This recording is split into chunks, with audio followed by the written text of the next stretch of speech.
All right, good morning, everyone. We're going to go ahead and get started with our webinar this morning.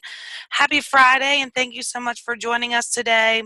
We're going to discuss a little bit about PA's proposed overtime eligibility rule that came out earlier this year, and then have a little refresher on advocacy and how your United Way can become more effective advocates. I just want to point out that we do have a chat box at the top there of your screen. So if you have any questions, please feel free to chat us. We'll be checking them throughout the presentation. And I also want to let you know that I am going to be recording this webinar. So if you, we can send this out to everybody following the call. Alex Halper is the Director of Government Relations for the PA Chamber of Business and Industry, and he's with us today to help kick off our discussion on the proposed rule by the Wolf administration that would essentially change the overtime eligibility rule. I'm going to go ahead and turn it over to Alex to talk to you about what this proposed rule will do, how it may impact your United Way and other nonprofits throughout the Commonwealth.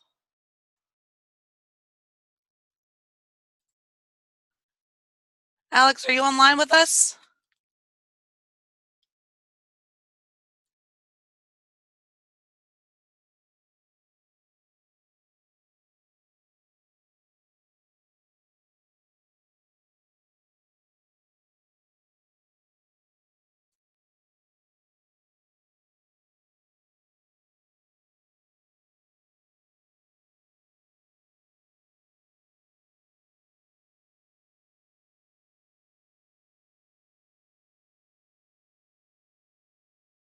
I think Alex is joining us from the car, so we're going to try to unmute his phone line so he can get on with us.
Okay, so we have a little technical challenge to overcome here to get Alex to be able to be heard by all of you. So I'm going to start off and this is Kristen. I'm going to give you just a little bit of the basics about what's in the rule. And then when Alex is able to join us, he can walk us through sort of the concerns of different stakeholders that they've been talking with and what they see as potential impacts that everyone should be thinking about. So this particular rule that has been put out at the state level actually closely patterns after the federal rule that was discussed about 2 years ago under the Obama administration. It was put into effect, and then the courts stepped in and said, no, you can't implement this rule. So Pennsylvania, the Wolf administration is now taking steps to implement a Pennsylvania-based rule. And you might think, well, why would they do that when the courts stopped it at the federal level? The whole basis of the legal argument and discussion will be completely different at a statewide level. So we cannot take for granted that courts might step in again and stop implementation of this kind of a rule. So we all need to be aware of what it is. We need to be aware of how it impacts nonprofits, and we need to be aware of what we need to consider eventually if we need to go into an implementation phase on this. So at this point in time, the PA rule is out for public comment. The public comment period was recently extended. I think the due date is now something like August 20th. So we are looking at this and we'll be discussing with our public policy committee what type of comments we may want to submit. You might recall the first time the federal rule was discussed, United Way Worldwide took a very kind of took a sideline position on this because it represents an interesting challenge from the perspective of certainly being a potential increase in cost for local United Ways, but then also looking at our platform around financial stability and how this helps everyone in the nonprofit sector who might be working at a lower wage right now potentially achieve some financial stability, although there are several ways to address implementation of the rule. So the Pennsylvania rule would impose a new salary threshold for all non-exempt employees. Around the starting threshold would be $47,892 as a salary per year. So these are for non-exempt employees who do not meet the definitions of executive, administrative, or professional salaried workers that would otherwise be exempt from overtime pay. The current threshold is a lot lower than this. I don't know the number off the top of my head, but it is in the low 30s, I believe. So this would be a significant increase if an organization looks at this from the standpoint of needing to be able to have employees work the hours they need them to work without being able to sort of control overtime costs. If they want to bump an individual up to this level, it's a significant increase. There are some things that will be allowed to count towards the threshold, such as a 10%, the incentive pay can count towards 10% of the salary threshold. And then this rule actually would put a mechanism in so that the threshold would be updated based on wage data from the state on a triennial basis. So you can see it's pretty similar to the federal rule, but there are some things that could be done in implementation phase to help nonprofits cope with this. At the current point in time, however, we're in a comment period, public comment period. We should be thinking about how we all want to weigh in on this. And I know there have been some interesting points raised by some people in the business community and other places about the concept of having one statewide threshold, which actually, if you look at our labor markets across the state, the costs of labor are pretty different depending on where you live. So that's one consideration that certainly a blanket statewide threshold doesn't take into consideration.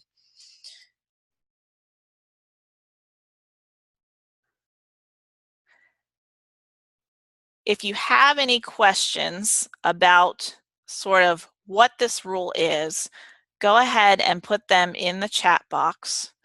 If you look at the webinar screen at the bottom, you have the opportunity to submit either through the chat box or you can go through the button that's labeled Q&A. So if you have any questions about the rule, go ahead and type those in there.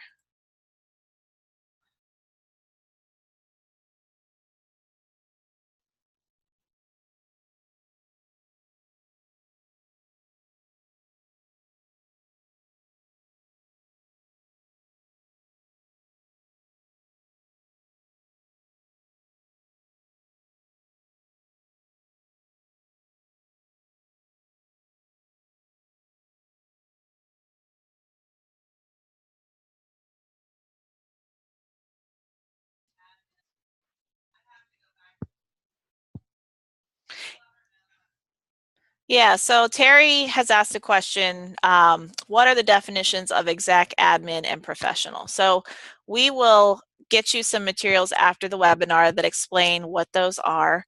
It's not something that we have at our fingertips right off the top of our heads. But what we know is from the prior federal rule, there were several United Ways who were in a situation where they had employees who were not paid above the threshold, who did not meet the definitions of executive, admin, or professional staff that would otherwise be exempt from the overtime rule. So this is something that even several United Ways were looking at how it would impact their executive directors, but some of your staff who, it somewhat has to do with your level of accountability in the organization as to what the definitions consider to be executive, admin, and professional, and sort of things like how technical your responsibilities are. Is there a certain level of kind of confidentiality to the executive in the professional definition? So we will get the definitions out to you. You can take a look at them. I will tell you that if this is something that continues to move forward, we will certainly move into doing some education and webinars on things that you would want to look at for the implementation phase. So when we had this happen from the federal level a couple years ago, United Way of Pennsylvania did some things, for example, to tighten up our personnel policy, where we said you cannot, we now say very clearly, you cannot work overtime unless approved by your supervisor. And if you work overtime without being approved by your supervisor, it is a disciplinary matter, which could be addressed in a number of ways, up to and including termination of employment. So if you decide to go in a direction where you're not going to increase employee pay, you're going to instead make sure that they work only a basic work week for your organization and they never cross that 40-hour per week threshold, or that you at least are trying to manage those costs through overtime costs rather than increasing salaries, those are the types of things you have to look at to update in your personnel policies and make sure that you're adequately covered. And so that's the type of conversation we move into if this rule would be enacted. We would look to provide some resources to help our network deal with that. We have some expertise on our United Way of Pennsylvania board who's very versed in labor matters and could provide some technical assistance for that. Any other questions? We are still trying to patch in our guest speaker. We understand that there may be issues with people hearing hold music if they're on the phone. But it looks like at least our webinar attendees can hear us because we're getting some questions from you.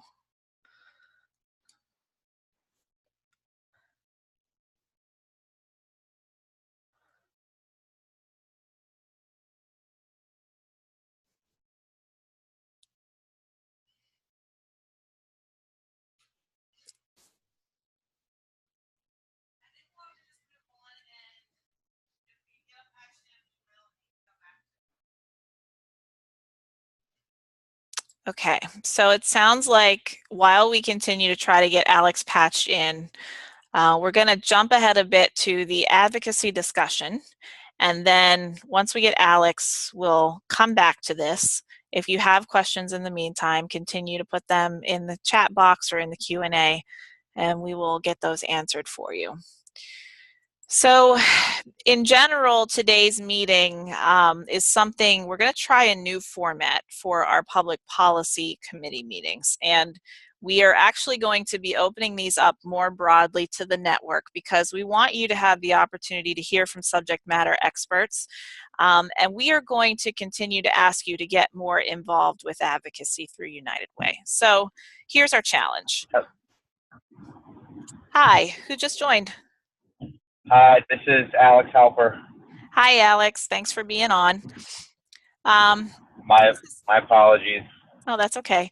This is Kristen. I tried to give everyone a basic overview of what we know about the state rule. But if you would like to jump in and talk a little bit about kind of the elements that the business community is really keying in on and how your constituents are reacting to this, what the concerns are, what you might be putting forward through the public comment process, that would be awesome. Sure, I'd be happy to. And thanks again. I really appreciate the invitation to join, and apologies for the technical difficulties and not getting to you right on time. So I'll forego any detailed kind of overview of sort of overtime law in general. Obviously, we're talking about time and a half for hours worked, generally for hours worked over 40 in a week. That is a law that applies both federally under the Fair Labor Standards Act, as well as in Pennsylvania under the Pennsylvania Minimum Wage Act. Both of those laws sort of have similar objectives, but as many of our members have experienced, and what is very relevant in considering this proposed rule are differences between federal and state, and the concern that that an employer who is compliant under one set of rules, oftentimes it's compliant under federal rules, it may not be compliant under state law, and can have some serious ramifications. So I'll get into that in a minute. But Kristen, I'm not sure if you sort of got into any of the recent history from the past few years, but for many of our members and for many of you on the call, this might feel like deja vu all over again. The Federal Department of Labor, in the final year or so of the Obama administration, proposed a sort of similar rule that sought to significantly expand the number of the population of employees who are eligible for overtime. That rule was proposed and was met with pretty widespread and serious concern from a broad range within the employer community, not just I wouldn't say not just the business community per se, but significant input from the nonprofit sector, from higher education, from human services and the healthcare industry, that has serious concerns with not only their ability to financially accommodate the proposed rule, but also the reality, and again, I'll get into this in a moment, the reality that this type of expansion will inevitably require employers to shift many of their employees who are impacted, shift them from salaried employees to hourly. We understand the goals of expanding overtime, and they may be well intended, but I think the input that the Department of Labor, Federal Department of Labor, got from employees in particular, who were not interested and frankly were strongly opposed to the idea of being shifted over to hourly, kind of clock in and clock out status. I think that was a major theme from the federal rule. So ultimately, there were lawsuits filed against the rule. It was going through the court system. A federal judge, an Obama appointee out of Texas, issued an injunction, stopped the rule. It was appealed. At that point, the Trump administration took office, and they opted to not continue with the appeal, but kind of put it on hold. And they are, as far as we've been told, considering and likely to propose an alternative overtime rule expansion proposal in the near future. So that's a little bit of the background from the last few years and what we're expecting from the federal government. You look at the state rule back in I guess about a month ago or so. State Department of Labor and Industry proposed their overtime expansion. There were changes to a number of areas. And just by way of overview, and again, apologies if Kristen already got into this, but very, very generally speaking, the overtime rules at both the federal and state level from the beginning recognized that this type of policy simply does not really make sense and does not in any formally. So included pretty robust sort of exemption process that generally has two different sets of rules.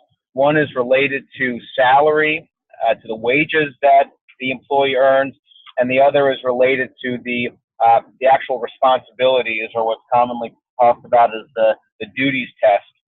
So they define three different exemption areas that are sort of noteworthy here: executive, administrative, and professional, and different duties that qualify an employee as exempt. Exemption requires both areas to kind of be satisfied, both the salary test and the duties test. And it was always viewed as the salary test was kind of the most, simple, straightforward. If you don't meet the salary test for exemption, then the duties test never even comes into play. And that I'll mention was the basis for the federal rule being sort of rejected, was the conclusion from the judge that the salary test, or the salary threshold for exempt status, was increased so significantly that it sort of rendered the duties test almost irrelevant. And I think it's noteworthy that the state rule that has been proposed would raise the salary threshold even higher than what was proposed under the federal law. So, perhaps a preview of what we might expect, but obviously that is very far down the road and very far from being certain. So the state, state proposal proposes to increase the salary test about double over the course of a couple years, from $455 a week up to $921 a week. Let me quickly just mention, when I say $450 a week, that is the level set currently by the federal government. The Pennsylvania level, and this is why I think there's pretty widespread agreement that some update is necessary. The state level is currently $155 per week, and I think everyone can agree that that number is outdated. The reality is that number really has no relevance for the most part, because everyone has to defer to the higher number, which is the federal. But so you would essentially be doubling the salary threshold over the course of a couple years. The rule also proposes to have a mandatory regular increase to the salary threshold every 3 years. Now, there's a bit of what we hope is kind of an unintended consequence of that particular proposal. The idea is to set the salary threshold at the 30th percentile of earnings for full-time, non-hourly workers in the Northeast region of the country. Now, one of the concerns is you're therefore grouping Pennsylvania in with New York, with Manhattan, with Boston and Massachusetts and other areas where that number is going to be driven even higher. So the other concern, and I won't get into too much detail here, is as you continue to increase this number and more employees are transitioned from salary, so from non-hourly workers to hourly workers, and typically they are at the lower end of the scale in terms of wages. Every time that happens, you are removing a portion of the lower wage earning population from the pool, from the population of workers that's determining the threshold. So you have this kind of exponential effect of continuing to raise it. And there are estimates that the salary threshold in a relatively short period of time, between 5 to 10 years, could increase into the $60,000-$70,000 range because of that aspect of the proposal, which I think is pretty daunting and alarming to a lot of our members. So the chamber and the PA chamber and our members, and I can tell you again, a very broad range of employers in all these different sectors, I know have already expressed concerns with the extent of the salary increase. You then move to the duties test. You talk about the responsibilities, and this is an area where I'd say the State Department of Labor and Industry, we really commend their stated goals of how they would like to adjust the duties test. They talk about aligning and making consistent state law and federal law, and for us that is critically important. There are examples all over the place of, as I mentioned before, employers who believe they're compliant because they're following federal law, only to find out after the fact that they have violated some nuance of state law unintentionally, and are having some pretty serious ramifications. Pennsylvania, I'll mention, also has this kind of unfortunate quirk and pretty unique quirk of its state overtime law, where most states will allow employers to defer to the federal government, to federal rules and guidelines as it relates to determining exempt or non-exempt status.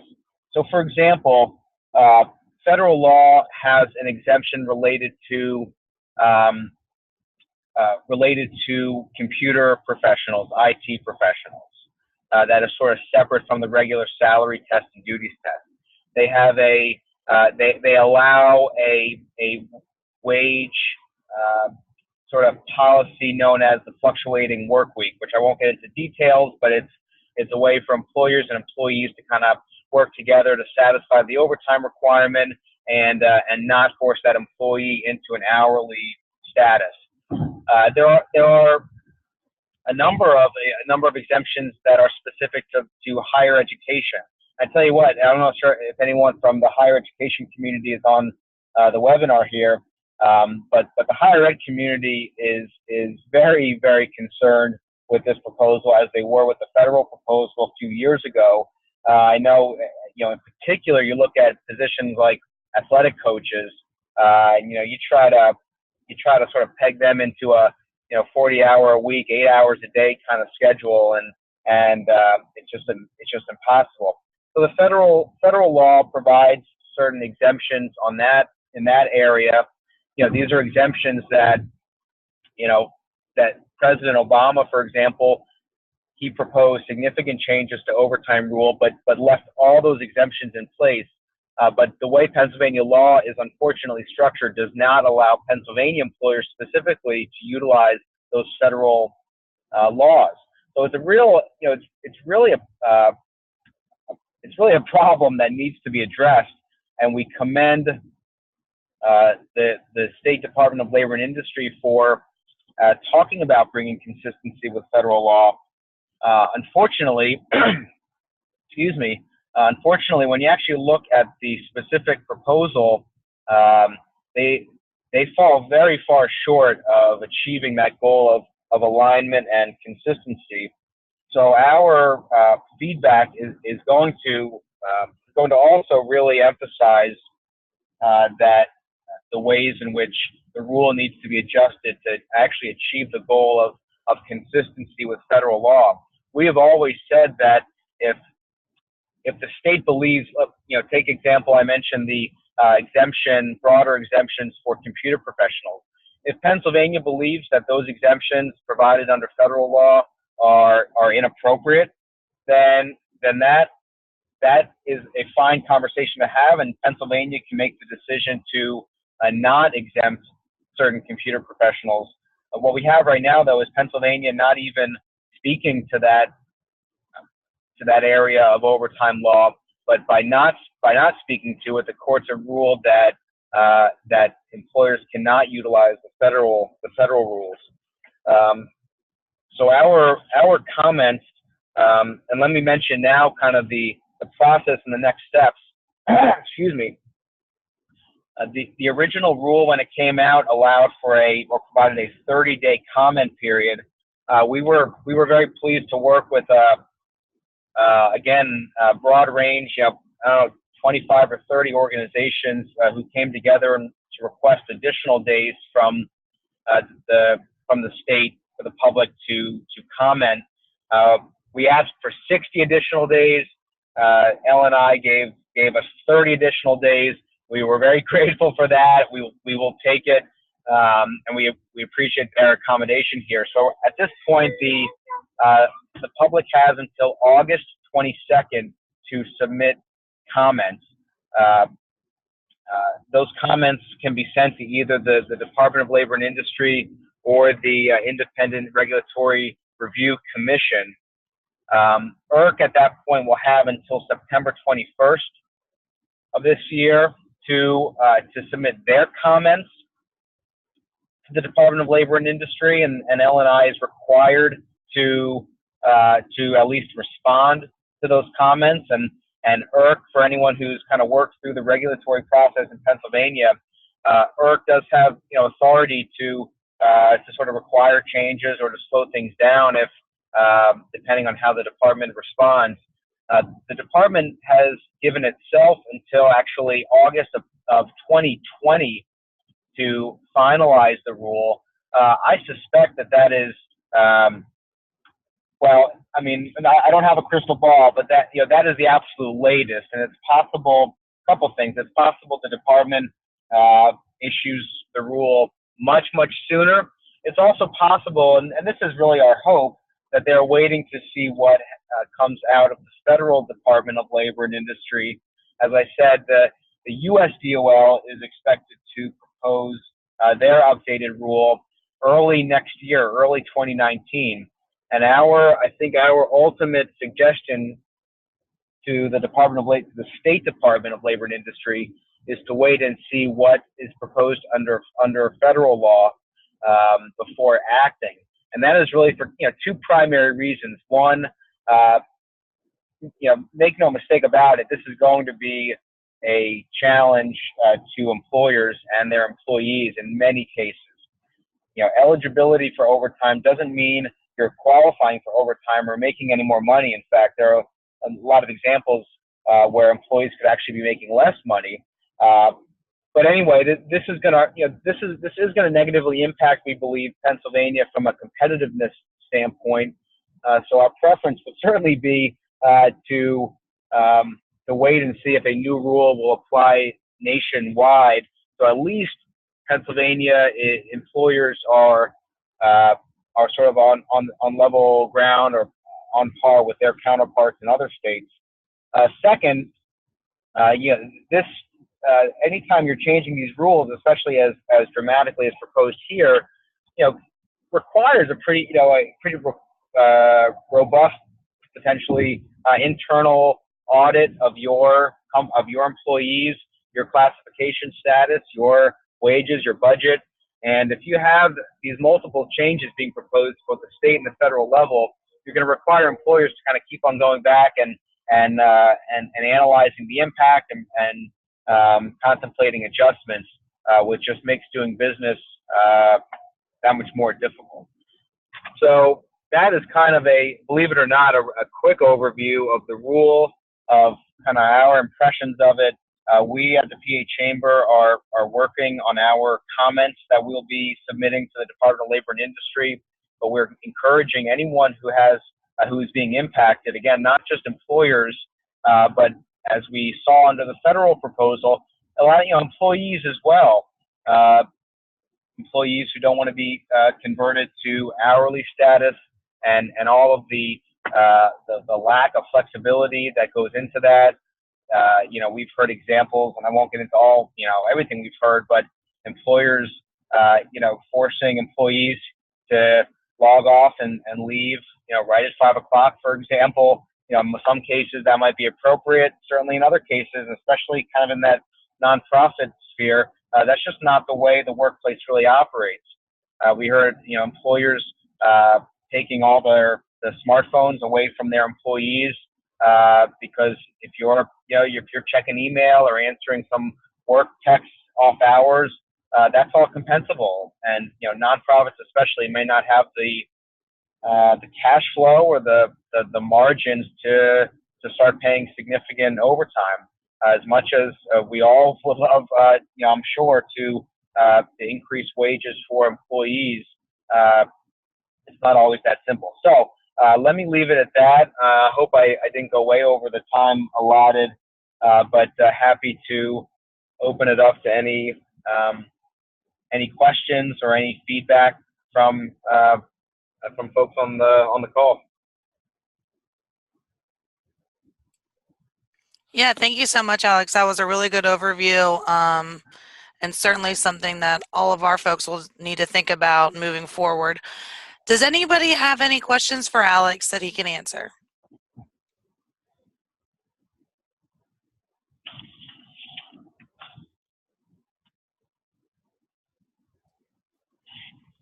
Guess I just covered every single thing. You're just on the ball today. I'm telling you. No, and in my defense, and candidly, this stuff gets super complicated when you're looking at overtime law, who's exempt, who's non-exempt, what type of work is covered. I know employment attorneys who do this for a living that you present certain scenarios and there's a robust discussion of whether it applies or not. So, that's just kind of the nature of this area of law, and requires employers, in particular, to be really on top of things. So we again have encouraged all stakeholders to the extent possible, just gain an understanding of what is being proposed. Try to figure out how your workplace would have to change in order to accommodate this rule. And if you find, which we suspect you will, that there are some negative unintended consequences, you have to submit comments. Whether and I'm happy to provide kind of the information for how to do that. You can again send information. The Independent Regulatory Review Commission's website has all the information for submitting comments, and it's really, I think, critical that employers and employees and the public in general do that if they believe it's if they're inclined to do so. Great. Yeah, thank you for that. I think that United Way of Pennsylvania here, we're going to evaluate whether or not we'll be submitting comments, and we will certainly get out the appropriate links for other United Ways who may want to submit comments on their own. Go ahead. And I would just say, and again, I'm sorry, I would just kind of emphasize that the broad nature of constituencies and organizations that are submitting comments. And I will say candidly to this group, some comments, I think ours and others will probably be fairly critical.